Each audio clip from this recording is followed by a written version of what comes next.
Hello everyone and welcome back to the channel. If you're new here, then hi, I'm Ash, this is Chad. Oh, this is very like the headlines. 9 o'clock news. 10 o'clock news. 10 o'clock news, I don't watch the news clearly. But we thought we'd break from the usual and do a bit of a Q&A. I think all of you, or most of you, enjoyed the last Q&A, I'd hope. It was big, that. It was a big one, yeah. I will link it below if you haven't seen it before. We're going to try not to cover the same questions. Some of them might dabble in the same realm, I guess, but we're going to try and stay clear of the questions we've already answered. How many did we get in total? We did get a lot of questions. I'm going to try and pop them. I asked on Instagram the other day. I'm going to try and pop them on the screen as we are going through. I think it's in the hundreds, isn't it? It's quite a few, yeah. But I will say, this might be quite long. We do like to waffle. So I'm going to enjoy editing this back. But yes, where do you want to start? I haven't even looked at these questions yet. I think it was Sarah's question. Was it Sarah D? Sarah's question's on here, yeah. It was on YouTube, this one. So this was a YouTube question. So hello to Sarah. Hi Ash and Chad, hope you're well. Loving the content, but I'd like to know a little bit more about you both. I know you did a Q&A, but I'd like to know people's backgrounds, upbringing, life experiences, or even what music slash artists you're into. Just an idea, take care. That's a very broad question. A big question. So it all started in 1990. No, I'm joking. Do you want to go first? Yeah, let me go first. What was the question? So your upbringing. Background's upbringing. I think I've mentioned it, as people always like to say. I mention it every time I vlog, but I'm from the Cotswolds. I was brought up in the Cotswolds, but I was actually born in Italy. My dad's side of the family is Italian. They all live there. And my mum's side is English up to my grandpa on my mum's side, who is also Italian. So I have more Italian in me than English. But yeah, my dad's family are from Milan, and my mum's Italian family are from Tuscany, and then my British family are from Devon and Cornwall, yeah. But my mum and everyone has lived in the Cotswolds for pretty much all of their lives. So I'm from the Cotswolds, hence my accent. I'm not posh, I'm just brought up in a nice area. And you were brought up in like a little mountain town. I was born in a little mountain town, yes, near the Swiss Alps, right off the, it was literally near Lake Como. Really beautiful part of the world. But just to get sad, my parents split up when I was young and decided to move back to the UK, so hence why we came back. So life would have been very differently if I stayed in the Italian Alps. Yeah, you'd be broke. I would be broke. So yeah, but I have one sister, by the way, I just added that, because you have quite a few siblings. So I have one sister. You're very close with your sister. Very close with my sister. We were both born in Italy, both moved back here obviously, and we're very close. We're like best friends, really. Yeah, you are, literally. So yeah, I had quite a fortunate upbringing, I can't complain. But you were born, is it Chipping Camden? Chipping Camden. Yeah. Really nice. Really village. lovely little quaint Cotswolds village. Yeah. I do highly recommend going, actually. I found a video the other day from the 1950s, and it's basically completely untouched to how it looks now. Everything is the exact same. It's Cotswold stone village, really beautiful. So I had a very, very lucky upbringing. Yes. Oh, you did. But get ready for the tears. My upbringing is a bit more depressing. Sorry, there's no quaint Cotswolds villages. I grew up to a single mum who had her first kid at 16, and she had 6 kids in total. That was obviously challenging. And so me and my older siblings, I especially ended up growing up in foster care. So, I don't know, in America, what they call that, orphanage? I think foster care. Probably foster care. But long story short, my mum also grew up in the care system, so kind of dealt bad cards from the get-go. But yeah, we had the same outcome, sadly. So we were sort of bounced through foster care homes as children. I think I went between about 5. And then, yeah, that was it. But nonetheless, it was, tough upbringing, but good. I was always a good kid, so I didn't do any drink or drugs. I stuck in at school, so despite that I kind of stayed on the right path, which a lot of kids from that background don't. No. I would also say you've always, just a nudge in, sorry, you've always been the same in the sense of like, as a kid you were very entrepreneurial. Yeah. I wouldn't admit to your crimes on it.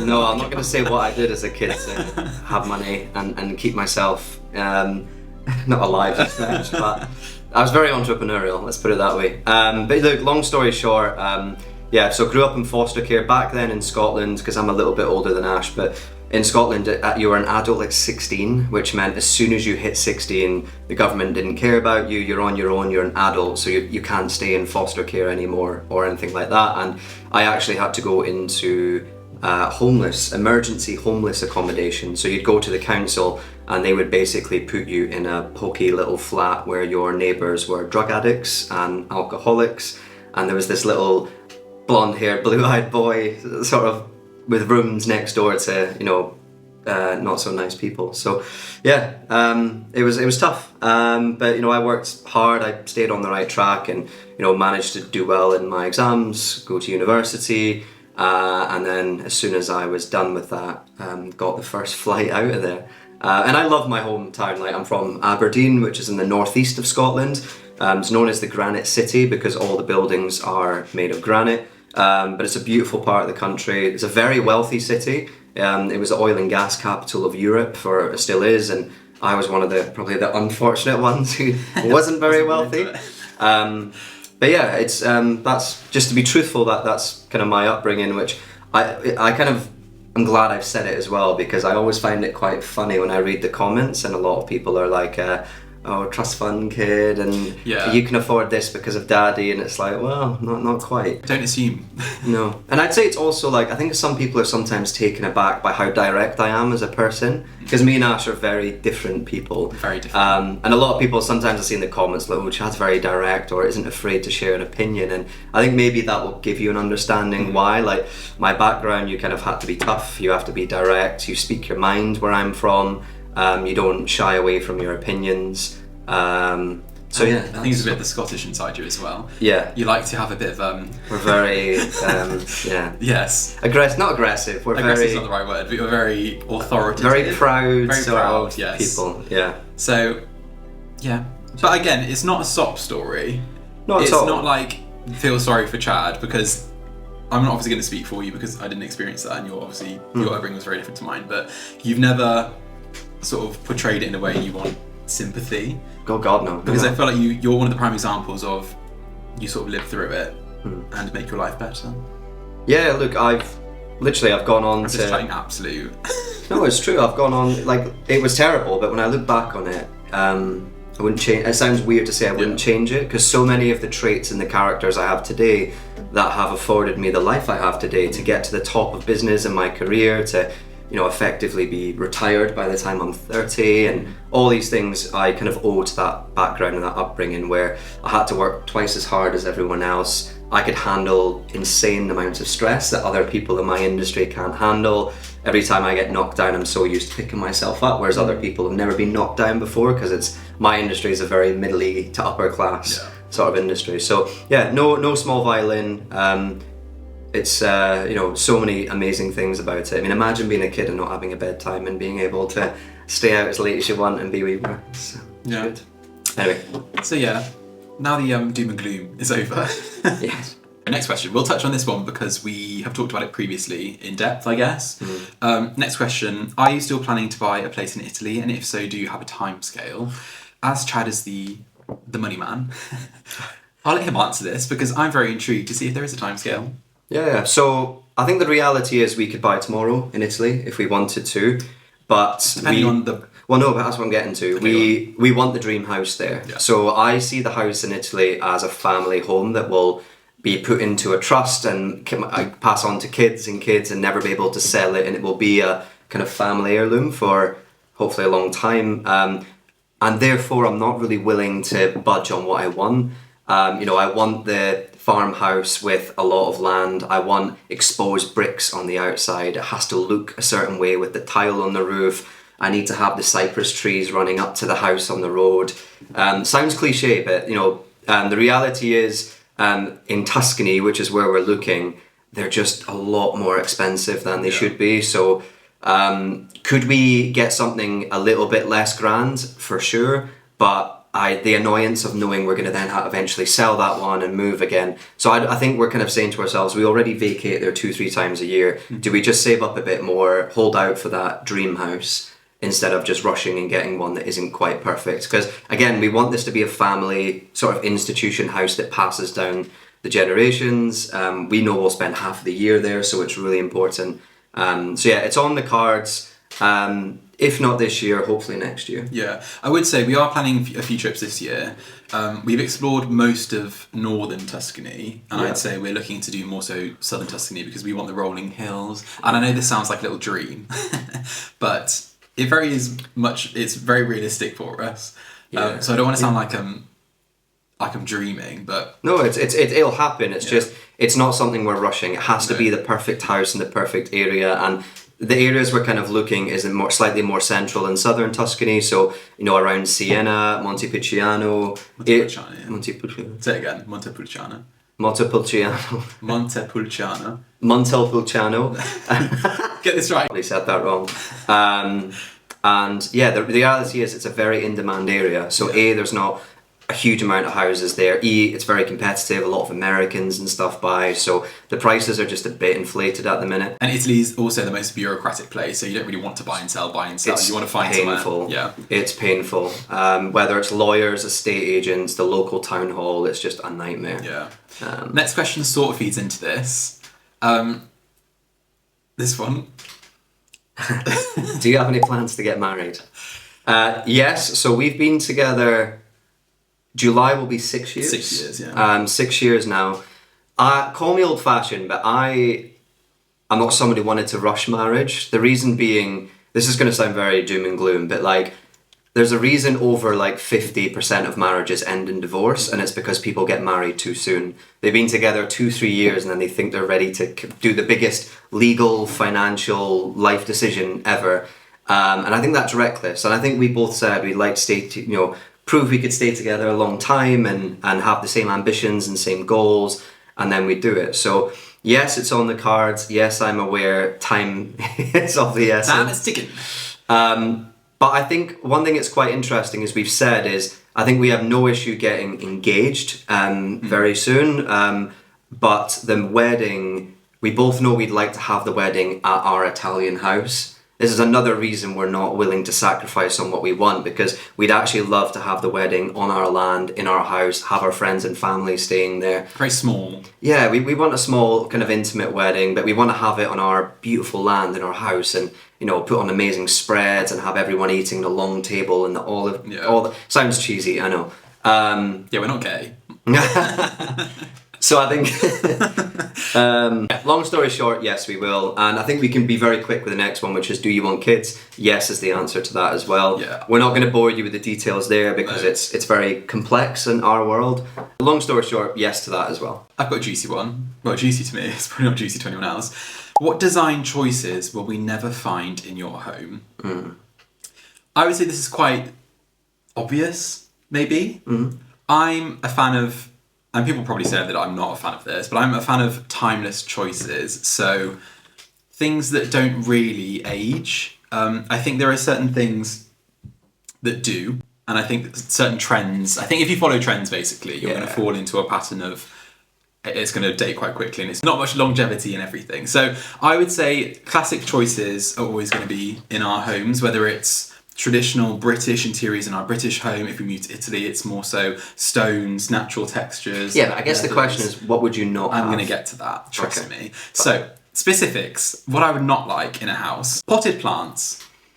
Indoor plants. Indoor plants. A fern is nice. So, there are some caveats. So, indoor plants that are normally outdoors, so ferns, you can have rosemary, ivy, you can have herbs, you can have ivy, you can have... But you mean palm trees and banana so leaf. Anything that you buy that looks like it should be in a hipster's flat, get rid of it. What they call peace lilies, the ficus, I don't even know. You're going to make a lot of people I know, and I hope I do, because I think they look really cheap and really tacky. Yeah. I do think you can make a potted plant look nice in a nice terracotta pot, age them with a bit of natural yogurt on the sides, leave them to mould and rust up a little bit. But I think things like this, don't have them. And can I just remind people... Ash is entitled to his opinion. I am, and I'm going to say it because doesn't mean you can go to the comments and be like, oh, blah, blah, blah. Everyone's, you will like it, you won't. Yeah, that was the lightest one I had. The next one is anything crushed velvet. That's quite obvious. Yeah, it's an obvious Crushed velvet is a very obvious one. What else don't I like? I have so many things. We don't like things like microwaves and appliances on show. Yeah. So I think I would say if you have a kitchen, I mean, we have a coffee machine on display in fairness, but things like toasters, microwaves, I do believe in a kitchen, everything should be inbuilt. So you shouldn't see washing machines and fridges. They should be behind nice woodwork. And things like microwaves, coffee machines, and toasters, kettles, unless they're traditional, I think they should be behind cupboards. I think if you're looking for a home that looks designed, you have to look at the kitchens that have stood the test of time. For example, kitchens we're just going with.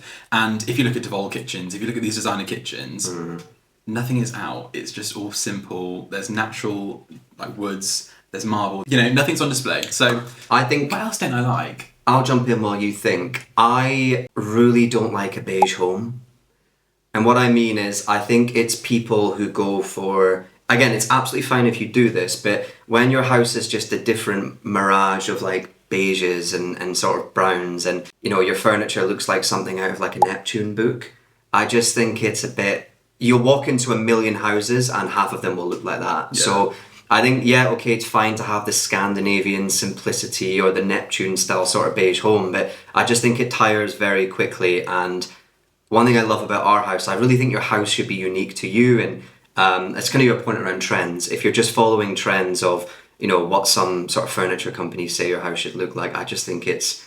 I feel like I've been in your house before. Do you know what I mean? Because it feels like so many other people's. So. I think people forget that with design. Yeah. It's just a collection of the things that you love. So some of the things that we're saying, you might think we're absolutely incorrect, but at the end of the day, our home is meant to tell a story about the people that live in it. We're going to do another one on interior design. What do you base your interior design on / use as inspiration? I think subconsciously, you mentioned it a minute ago off camera, I think my upbringing is very much placed... a lot of my like design choices. I very much love classic British interiors. I like old.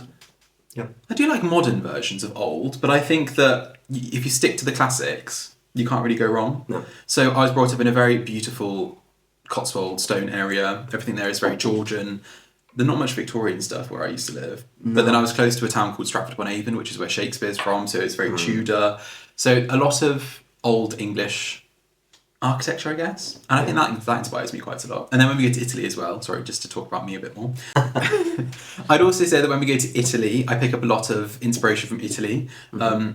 Lots of like natural stones, lots of fabrics, tiles. I think a lot of... Italian gardens. Yeah, and I just say it's more rustic. I think, again, everything's more pared back. There's not a lot of effort. Controversially, I think Italians are very good, on average Italians, I'm not talking about palaces and stuff you visit, but on average, I think Italians have lovely exteriors of their homes. So they take a lot of pride in, you know, having wisterias and maintained gardens. Italian interiors... we've been to a lot of homes, and again, if someone has a very traditional one, which is usually the more sort of wealthy parts of Tuscany and stuff, but we've been all over and we've done a lot of Airbnbs and stuff, and I would say modern Italian interiors are not my thing. I think Italians don't really spend a lot of time in their homes, so maybe that's, you know, they're used to being outdoors. It's a different way of living, isn't it? I think they just have a slightly more sort of rustic approach to they are what they are. Yeah, not everything has to match or look pristine. It's a bit more... Yeah, this is a really funny one. A lot of interiors questions, obviously. Would you and Chad ever get painted portraits of yourselves? Honestly, yes. My younger self could see me now. That was another question. I'll try and find that in a minute. But would you and Chad ever get painted portraits of yourselves? I would say only if we lived in a very large house, like an estate. Or a big London townhouse. I think in a proper Victorian style, either side of a fireplace would look really cool.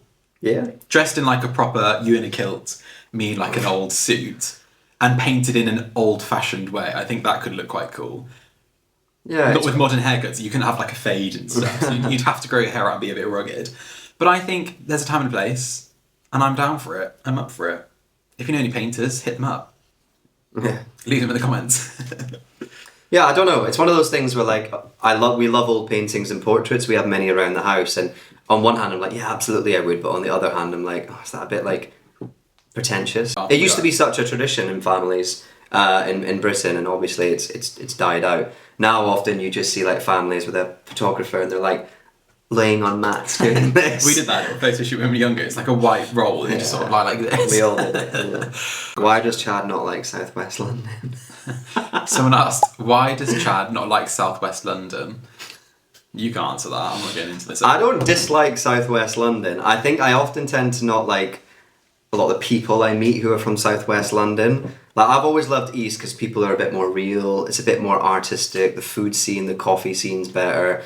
And I've always found Southwest to be a little boring and a bit pretentious in some ways, which is ironic because some people think that's how I came across. But when I say Southwest, I'm not talking the whole of it. I'm very aware there's lovely parts. Like, again, I've never considered Fulham and those areas Southwest because they're not south of the river. I know they have Southwest postcode, but I was chatting to a black cab driver about this and he was like, yeah, no real Londoner considers Fulham and those areas Southwest. It's anything south of the river and to the west. So I think it's just not an area I typically want to really... No, but it's not like you have a hatred for everyone that lives in Southwest London. No. I mean, it may come across like that, but... Not at all.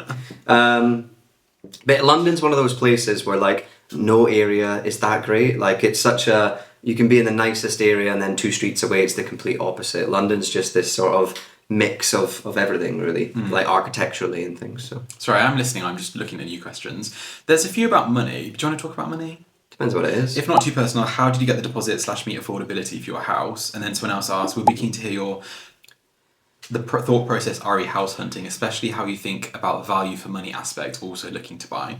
Interesting. They fit quite well together. The first one, we've said it before, so there's no point not saying it, but we actually bought this house cash. There's no mortgage or deposit or anything like that. It was just paid outright. The reason we were able to do it is one of the companies that I helped build, I was able to sell some shares in it. Not a huge amount, but I was able to sell some and use that money to buy and renovate the house. So that's that. And the second one, so I've got a few opinions here. One is you have to understand that if you buy in an area that is already really built up and popular, it's not going to be a great investment choice. And there's a lot of people who say otherwise, and I can assure you they're wrong. Unless you're able to get some sort of auction house dirt cheap and you luck out, fair play. But 9 times out of 10 you're not. You're buying like a wreck that will need a couple of $100K put into it, and by the time you do all of that and buy it and stamp duty and all the rest of it, you may make a bit on top when you sell it. And I have a few friends that have done that. They've bought in very popular parts of like Hackney or Victoria Park and haven't made as much as they thought they would. So for me, I think if you're willing to, like what we've done, buy in an area that is up and coming, it's not quite, pristine yet, it's not quite got the hipsterization. So what I would suggest is if you're willing to buy in an area that is slightly up and coming, like where we are. I mean, like I said, we bought this house for 600 and it's already now worth up to 850, and we haven't done like a loft conversion. So when we do a loft conversion, add 2 more rooms and a bathroom or a side return, it will be even more. And you can see just in 3 years how much this area has boomed. So yeah, I'd say if you're willing to, don't be afraid to do that. And I think the second thing I would say is I'd opt for a house over a flat. I think sometimes you can get a house for the same price as a flat in a nice area. When you say flat, you're talking sort of like new build flat? No, just a flat. Just a flat generally. I think houses will always sell better. You can do more to them. You can add extensions to the back. You've got more room to play with. You can do more loft conversion space at the top. They're freeholds as opposed to leaseholds. Yeah. And families want houses. They don't want flats. So I think if you're, again, you might be thinking, oh, I want a flat in, I don't know, Islington or somewhere, but you'll end up getting a house if you go, slightly out a little bit. And I think that is a better, wiser financial decision. Well, I was going to say, we used to live in a flat when we used to rent. So we rented. No, but those flats, it was what the 1-bedroom flat that we were in was about 700 and something. £700,000. Cheap plastic walls, cheap flooring. Yeah. They're just put up like Lego blocks. So some people love it or some people have no choice. That's absolutely fine. But I'm just saying, if you have an option to get a flat or a house, I think a house is more of a much wiser. There's more scope, isn't there? Yeah, and if you want to make a bang for your buck, again, just do a lot of research on the area. Is it up and coming? Are the schools nearby good? Is the air quality good? Are the right kind of people moving in that you want and the kind of air vibe that you want? Look at the crime stats. Look at nearby greenland. All these sort of things play big factors. But also, I would simplify it. I know there's all these things you have to look at. But I think a lot of people, I know I'm going to sound stupid, but like overthink it. I think you have to look at areas, spend time in areas that you love. And I think it will fall into place. Do you know what I mean? I don't think you should be looking at flood zones, because at the end of the day, if you have all these criteria, you're never going to... I totally disagree. No, you're never, don't look you're at never a gonna buy flood a zone. house. Don't look at a flood zone, I'm but your not house saying- might flood next year. I'm not saying that. And you can't get insurance. But one thing that... Who's the people on TV? Is it Kirsty and Steve? The people on the house buying... I can never remember their name. Oh, yeah. Compromise. Yeah, You always have to compromise, and that's the one thing I learned when we viewed houses. So obviously everything you're saying is correct, but I also just think you have to compromise on something. So make your list of your pros and cons. Compromise on the area, right? But again, it totally depends what you want. You might be someone who's like, I won't compromise in the area because I love the area. Yeah. All my friends are there and I'm happy to know it. I know I'll get less for my buck. And that's absolutely okay. But I'm just giving you our perspective of, you know, we've made really good money in this house and that was important to us and it's checked out. We've now really loved kind of all the neighbours moving in and seeing all the houses being renovated on the street. We're very lucky. We've got a very good time. We've got huge green space next to us, amazing air quality, the crime rate's low, there's nearby schools that are really good, so yada yada yada. All good stuff. I want to do this one. Oh, that's a good one. So the next question, have you had much trolling online? Trolling. Trolling? Trolling. Trolling. Trolling. Have you had much trolling? What are you struggling with? Have you had much trolling? Can you tell we're squabbling in between edits? I'm going to have to edit all of this bit out because we squabble so much.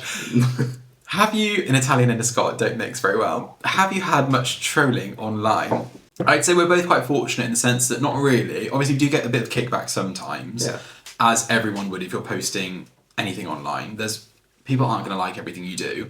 And I always just say, not everyone is going to like you. No. I don't like everyone, and I don't expect everyone to like me. So that might sound really obnoxious, but at the end of the day, I honestly don't care what people have to say if it's negative. I think there's a difference between being constructive and being negative, and I will always take on constructive feedback.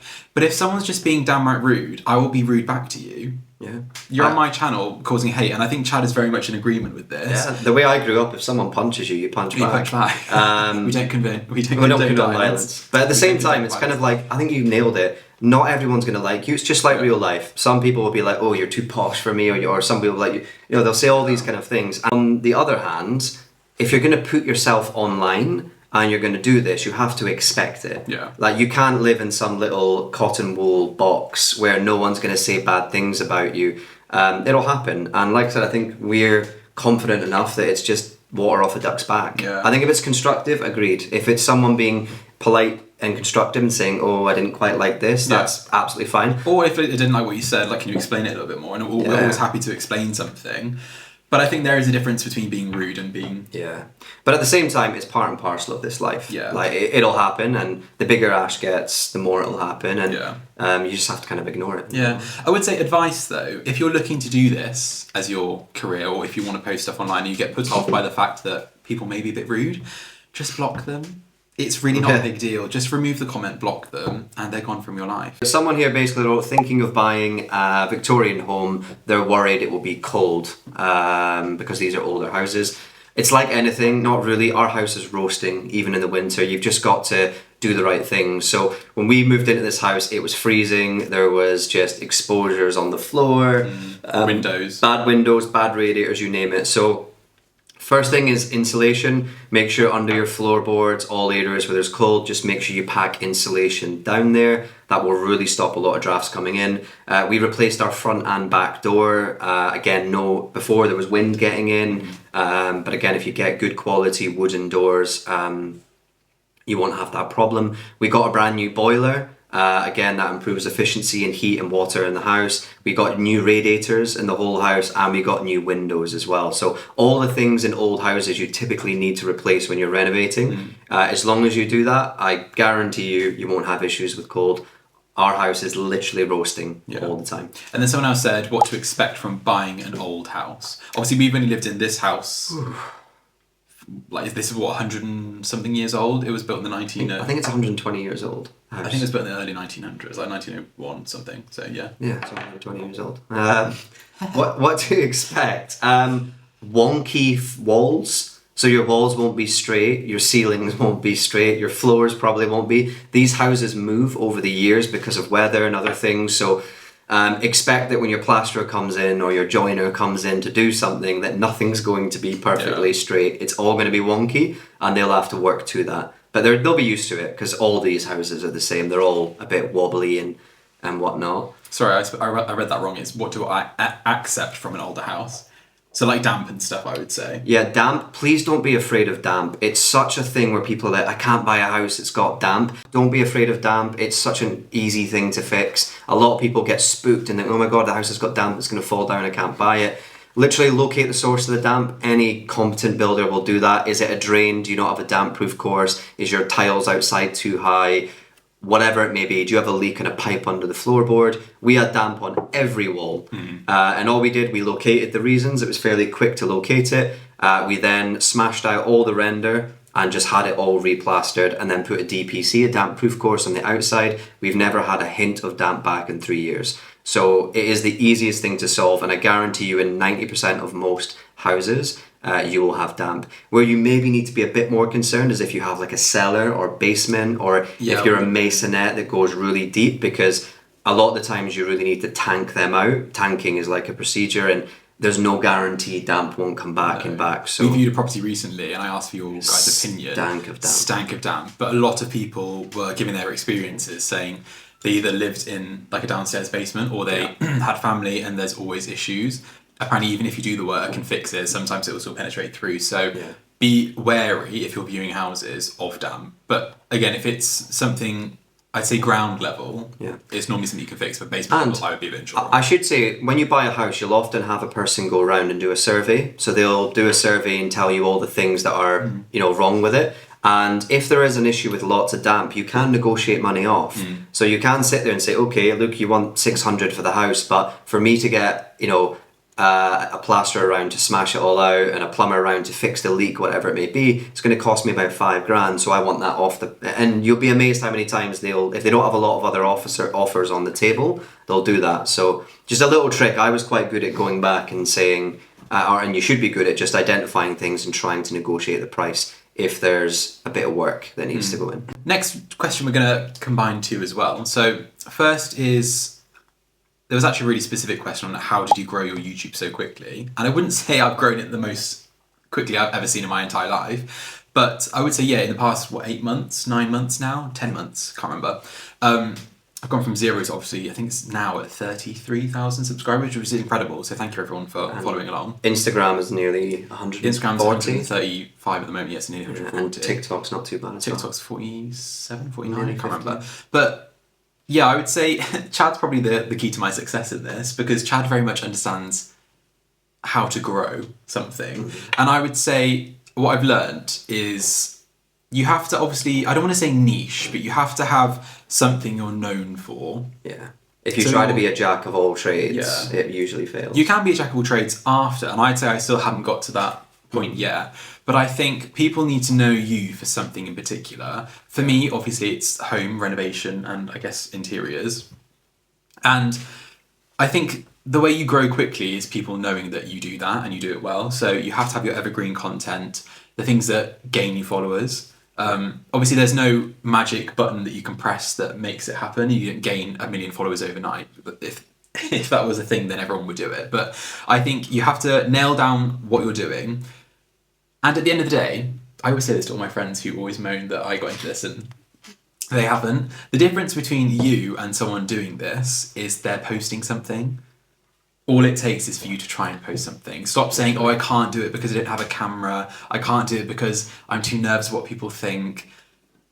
Just post it. No one is going to make fun of you. And if they do, it's on them. Like, do you really care? I mean, it took me almost a year to convince you to do this. Yeah. So, like, again, my background is like a chief marketing officer. So one thing I know is marketing, content, influencer, all that kind of stuff. And it was pretty clear to me Ash was very, very good at this stuff. And you were just doing it. And I kind of thought to myself, like, you could literally do this for a living. And I think a year of nagging you to do it and you making all these excuses, I don't have a camera, no one will follow, all this kind of stuff, and now it's your full-time job. Yeah, and can I add as well, you don't need a camera, you don't need a mic, you don't need just an iPhone. Lights. I just used my iPhone for the first 6 months, but then I was getting annoyed because one thing that people don't talk about is storage for like data. So I can't even tell you how many upgrades for the iCloud program I've done. I'm now paying like a ridiculous amount per month for iCloud, which I don't even use anymore.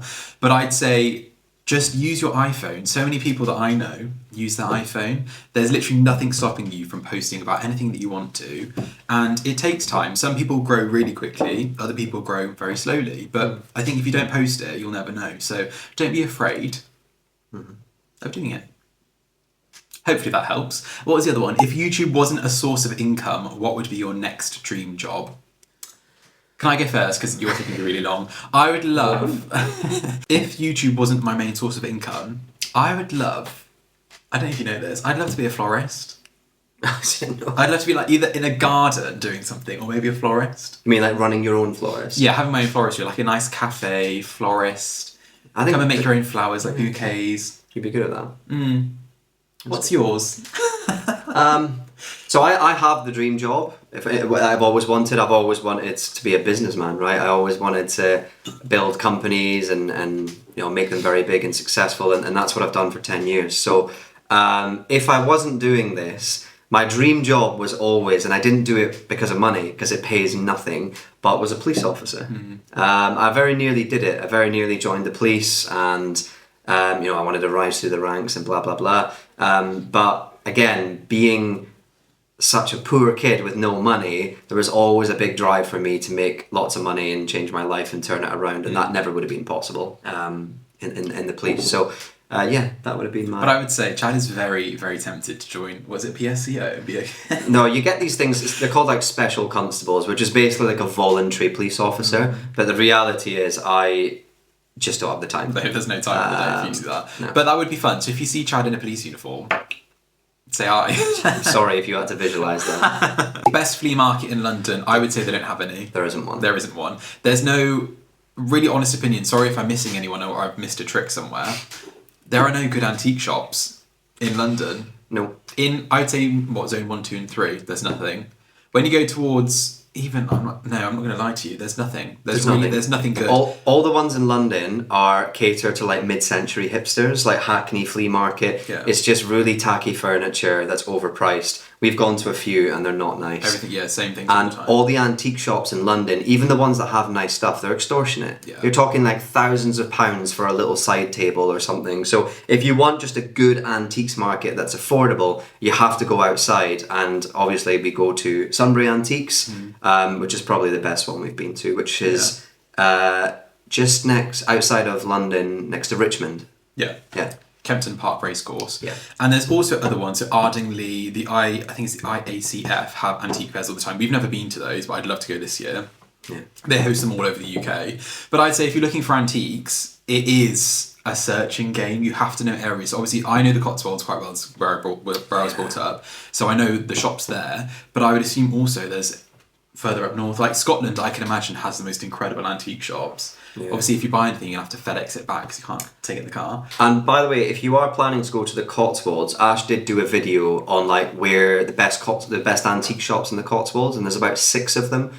So go and try and find that. I'll link it down and there for you. Highly recommend a road trip up there. Yeah, we'll probably do that soon as well. We're going to go back soon. Yeah. Why do you have a posh accent? I'm guessing that's posh. Not for me. It's really not posh. It's just Middle England.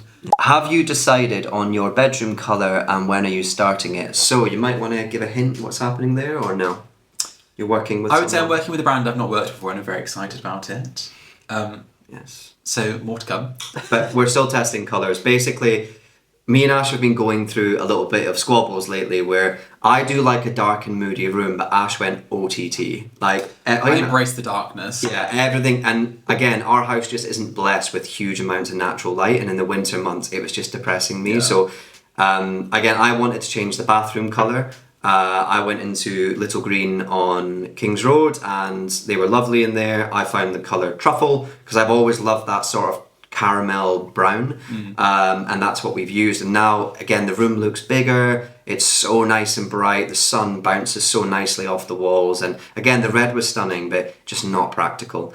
And there'll be some other colour changes happening. There will be, so yes. Keep an eye. I also would caveat that I do love dark, moody interiors, but there is a time and place for them, and that's something I've learned. Yeah. Not Not everywhere in your house can be dark and moody. It can if you're really into it and you're a vampire, but I think maybe keep them for specific rooms. So I would definitely do a dark, moody, funky a guest toilet downstairs, something with wallpaper, quite bold. Yeah. But I think as your main bathroom, a bit too much. Yeah. As your whole house, we have mouses back everywhere, also quite dark. So just, consider your paint choices. Yeah. That's what I think. Yeah, exciting things to come. Stay tuned. Do your neighbours ever feel inspired by you and tell you? So this is quite funny. So we have a little doorbell, a little Google doorbell in the front of our house, and if someone stands in front of our house for a certain set of time, it will start recording for security purposes. Also, we have the car out the front as well. So, and I cannot begin to describe how many people, and I know this sounds arrogant, but I'm just being honest because my phone just gets notification after notification. Someone is outside your house. People just stop and admire our house, and it makes me so happy because we've spent so much money, time, and effort just bringing the house to life. So many neighbours in our street have taken inspo from our house. They're using the same builders to do their bricks, and they're using beach hull for their doors and their windows. And yeah, I think that's the best thing I love is every day, no exaggeration, people stop and just look at the house, take pictures of it. Maybe that's a bit weird. And yeah. Yeah, I would say we're the same though. When we cross nice houses, I never take pictures really, but I just love it. I love nice houses. It's something that really interests us. So, and please remember, curb appeal is so important. When you are selling your house, if someone falls in love from the minute they see it, it has such a psychological effect. So I see so many people in London who spend a lot of money doing the inside of their house really nice, and they leave the outside just bland. Yeah, and they're really missing out. So, and a really simple point: if everyone on the street had nice frontages, the whole street becomes nicer and the house prices go up. So it's a win-win. It's a win-win. It's a circle. So yes, do the outside of your houses if you can afford it. Can you imagine to live in a rural area or renovating a cottage for you? As for both of us, can you imagine living in a rural area? My heart yearns for rural life, I think. I very much love living in London, but I think as I get older, the countryside does call me back a little bit. Yeah. But I think we've talked about... Sorry, should I let you answer first? No. I was going to say, I think we've talked about what our compromise will be, and it's having a city house as London and then an Italian countryside escape. So we get the best of both worlds. Obviously, I would love even a small cottage. Maybe I would dream of having a property empire, to be honest, like a property in every nice location. But I think there's things we can explore in the future, because the reality is we'll come into more capital in the future, and what we do with that is interesting. So, on my mind, I'm thinking, well, look, we'll have the house in London. That's our city life, because I don't want to miss that. I see so many people that just move to the country, and I know deep down they get very bored. Yeah. I know it's lovely and there's so many pros, but there's so many of them go from suburban living in London and then they miss loads about it. So, and I can't imagine being countryside here, countryside there. Mm-hmm. It might be a bit too much. So our current thought process is city house in London, country house in Italy. But in the future, when more capital becomes available, I'm very entertaining the idea of buying small cottages in places like the Cotswolds or Wiltshire. Scotland, for example. Scotland. And just having a little Airbnb sort of property empire. But like a really nice sort of collection of houses. Sort of Mr. and Mrs. Smith type collection. But anyway, so yeah, we could do it, but at the same time, who knows? Because the older we get, our opinions will change. When we have kids, our opinions will change. Yeah. So we'll see. Really quick one. Please go through all the colours in all the rooms. Okay, so lounge. I'll pop pictures on as well. So lounge, cardamom. Hallways, dining room, upstairs hallway is mouse's back. Kitchen is wall colour, off-white. Cabinetry colour, preference red. Upstairs bathroom is now truffle paint and paper library. Spare bedroom is a Pernon wallpaper, I can't remember the shade name, and then it's got brinjal panelling. And then the bedroom is currently light grey by Farrow & Ball, but we'll be changing soon. And the front door is railings by Farrow & Ball. Yeah, and the bathroom's truffle. I've already said that. Yeah. And also the stonework outside of our house, the white stonework, if you wanted to know, is blackened by Farrow & Ball, which is a really lovely white. So good. Apparently it's to do with the soot that's put into it. It was like an old London colour or something. Gives like a blue effect, but it's our bay window, our stonework on the outside. People ask all the time. But it suits the door as well, because the door is obviously railings, which is a dark blue, so it goes hand in hand with that. How much did it cost to renovate, and what was the selling price? So we covered this in the last Q&A in more detail, but for quick fire, the renovation, so we bought the house for 600. I'd say we put about 100 into it, and its most recent value was 850. So we're up profit, which is good. Coming to London and the Cotswolds in April, can't miss attractions, restaurants, shops. Oh, where to begin? I mean, London's hard, isn't it? Because everyone's so different at what they want from London. I'll give you a few restaurants in London, just to try and answer the question. So Oma, we just went to. It's actually just got a Michelin star, but it's really affordable. It's really nice Greek food. The best sort of breads and dips you'll ever have. Really nice meat, fish. So Oma is a great one. Another one is an Israeli restaurant called Kapara, which is on Greek Street in Soho. Just very Ottolenghi style, like amazing meats, hummuses, veg dishes, salads. Their lamb is incredible. The lamb hummus is amazing. It's like braised lamb on hummus, and it's just out of this world. So yeah, Oma, Kapara. My Spanish place, go on, just chuck it in there. Our favourite tapas place is in Columbia Road Flower Market in East London. East London has the best restaurants, in my opinion. But it's a little old nonna and her family. They're still cooking. It's called Laxaria or something. Laxaria. But that's the best consistent tapas we've had in London. One of our newest ones, we went to Stoke Newington in Hackney and we tried the Scottish one in Stoke Newington. Stoke Newington was called Escocesa. Escocesa, amazing. You've got to try that. And then lastly, I would say Old Hag in Islington. If you want like a nice traditional Scottish breakfast, like breakfast rolls and things, definitely give that a shout. What I would say is get in touch closer to it. So in terms of Cotswolds and things, we'll do our best to remind you. Ash, how would you... Sorry, that didn't make any sense what you just said. Get in touch. What I mean is ping us closer to the time and we'll be able to... And also if you want specifics, like what you want in the Cotswolds. If you want like restaurants, there's a few. If you want... I'd also say watch our vlogs because we've covered a lot of this. Like if you actually go through and watch our previous vlogs, we go all around London to our favourite restaurants, favourite places, Cotswolds. So you'll actually get all the answers already. Subscribe now, guys. Like this video. Yeah, pay the ad revenue.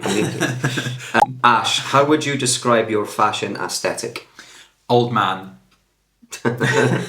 I would say like my interior taste. I like classic things. Quite Italian, I would say. I do love Italian linen fashion. trousers, knitwear. Yeah, nice wools. I think your wardrobe should be natural as possible. So wools, linens, cottons, nothing polyester.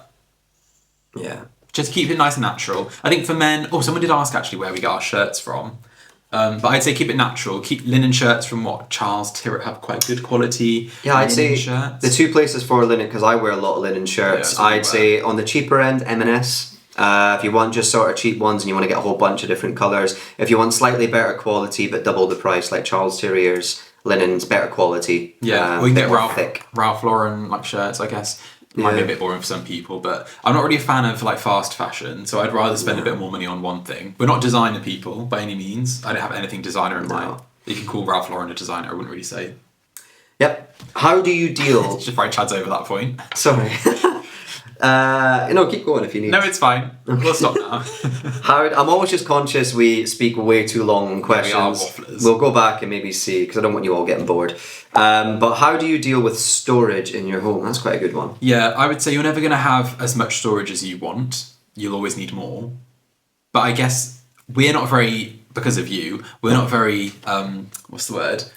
Clutters people. No. You like to get rid, and I quite appreciate that. I will, if we don't use something, it's being sold or it's giving to someone. But I think next house will have a lot more storage. We're not very good with storage in this house. Truth be told, we didn't really plan for it, and we should have. We didn't. Again, we've got like plenty of kitchen storage, but general storage, I don't know if we made the best use of spaces. No, we definitely could have made better use of space. So definitely plan your storage around how you live as well. Your favourite place in the world? Ooh.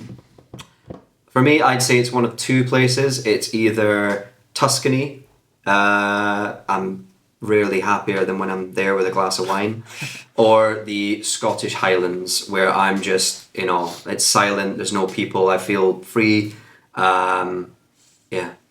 I always say this to you, the most relaxing place I have ever been was the Scottish Highlands. There was a point where Chad and I stopped, we went on like a little tour around the Highlands, and we stopped at like a little... Is it a glen, would you call it? It was a reservoir. A little lock. Yeah. It was a mini lock. But Chad and I were, 50 metres away from each other? And we could just speak and And hear you each could other. speak just like this, and you could hear each other without even raising your voice. Like the most clear So I'd say one of my most favourite places is the Highlands, and I think that comes down to obviously you introducing that to me. Yeah. But I do love Italy. Yeah. I feel very relaxed in Italy. I love their way of life. For sure. Recommendations for coving specialists in London. So I would say avoid the coving specialists in London. They're rip-off merchants. I think the company I like the most, there's two I would recommend. One is Stevenson's of Norwich. So if you go online and type in Stevenson's of Norwich, they sell really affordable, really amazing designs of corbels, cornices, roses, everything. And it gets delivered right to your door. And plaster ceiling roses is the other one. So they're the two that we've sort of tried and tested. I would avoid using someone local unless you're willing to pay a premium. Yeah, we went to one unnamed individual, and it's really odd because when we went in there, the price of the coving itself is actually quite cheap. It's quite affordable. It comes to £30 per 3-metre roll, so you'd think it's quite affordable. And the guy came to our house, measured everything up, and for fitting and supplying, it came to just I think around £10,000. Yeah. So Rip-off. coving itself is quite affordable, like I just said, so you can definitely get it for a lot cheaper than that. And we will be doing the upstairs quite soon. Yeah. But yeah. Yeah, so my advice, either Stevenson's of Norwich or plaster ceiling roses, see which one you prefer. Get it delivered to your door and then just find a local tradesman on My Builder or Check a Trade who can install it. Did you rewire the house? Is it very invasive? Do all the walls get pulled down? So we actually didn't rewire the house. It had actually been relatively recently rewired. Mm-hmm. We rewired parts, areas where we wanted lights put in or wall lights put in, but a full rewire, it wasn't needed. And thank God, because it would have cost a fortune. Although your dad is an electrician. Anyway, so. So we haven't done it, but from what I understand, they smash all your walls. They need to run the wires, so I think a lot of people do. It's the first thing they do because it's the messiest. You haven't freshly plastered. I think it can be done slightly cleaner, but generally speaking, if you're doing a rewire, there'll be a lot of mess. Yeah, I would say though, if it's your forever home and you're looking to add in every single electric point and you want everything connected to everything, it's a must. Yeah, I would say, if you need it, do it. It's obviously very costly, so weigh up your options. Yeah, I think the average I heard people say is it was like 12 grand to rewire their house. It's very expensive, yeah. One for me because I designed it, which is for the bathroom sink. You wanted one. I found the unit. Yeah. Sorry. No, not I'm sorry. Not having it. This is ridiculous because By the way, you all think all the interiors is all him. You'd be amazed how much of these decisions So are mine. what I'd say is I have taste and Chad finds objects. Fair enough. So you're very good at sourcing. Let's talk on this. I would rather not. For the bathroom. You mentioned this now. I found the bathroom cabinet on eBay. Lies. No, I can literally find it on eBay now. He's backtracking now because he knows I'm right. Chad, I will give Pinocchio here. Watch his nose absolutely extend. As I always say, it can't get any bigger. But what I will say is you arranged for the marble to be cut and everything, so that was nothing to do with me. I also found the taps because he found taps that weren't compatible with UK. Oh yeah, I found a really nice unit on eBay. That unit up there, the marble one, I think I got them down to like 200 quid for it. Then I had a courier deliver it. Now here's the thing: is you need to obviously cut the marble, put a sink in, so you need a marble cutter, and then you need a plumber to do all the plumbing. Find a kitchen fitter because kitchen fitters are like a jack of all trades. They cut marble, they cut wood, and they know how to plumb. Yeah. So we basically just got back in touch with our kitchen fitter who did it, and he did it. He cut all the marble, he put the sink in, he connected all the plumbing. I will just mention, we're not DIYers, so if you're capable of DIY, you can do it yourself, but we were told, antique marble especially, ours is cracked as well, so it's cracked on the corner, but try not to cut it yourself because you'll most likely crack it, and we didn't want that to happen. So, but you could definitely DIY yourself if you're into DIY. I think we're going to end... As you can see, it's dark outside now. We started when it was lights. We're going to end on, how would your 8-year-old self look at who you are today and what would they see? I think my 8-year-old self would bully me. I thought that was going to be really sweet. No, I think he would too. I think he'd be like, who the fuck is that? Yeah. No, I don't. Like I said, since I was younger, I've always been very entrepreneurial, very driven. This is the life I said I wanted, and this is the life I have. So I think he'd be proud. Yeah. I think mine would be as well. I was a very shy child. Super. And I still am very shy. You've come a long way though. I have come a long way, thank you. But yeah, I think very proud 8-year-old self. I don't feel like you've changed. I've seen videos of Ash when he was a kid where he's like, "Hey, mother, Mummy, daddy." and he still talks like that. Yeah. So. No, I've really not changed. Last one. Oh, for Christ's sake. One more. This is a good one. Is what are your goals for the year? I would say I have very specific goals in terms of numbers. No, but just come on. What are your goals? I'd love to reach 100,000 subscribers on YouTube. We'll get the plaque. I'd love my plaque. Yeah. So I'm going to aim for that plaque this year, 2025. Yep. Fingers crossed, we're going to get 100,000 subscriber plaque. I think one is to, probably for me, the main one is to get more in shape. So for context, like I've always been a very like athletic person. Like when I was at uni, I played rugby. I was at the gym all of the time. But over the last several years, I've just put career first, and I have no regrets. Like I said, working 80 hours a week, the last thing you want to do, you don't have time to cook and eat healthy. You're eating takeout at the office, and you certainly don't have energy for the gym.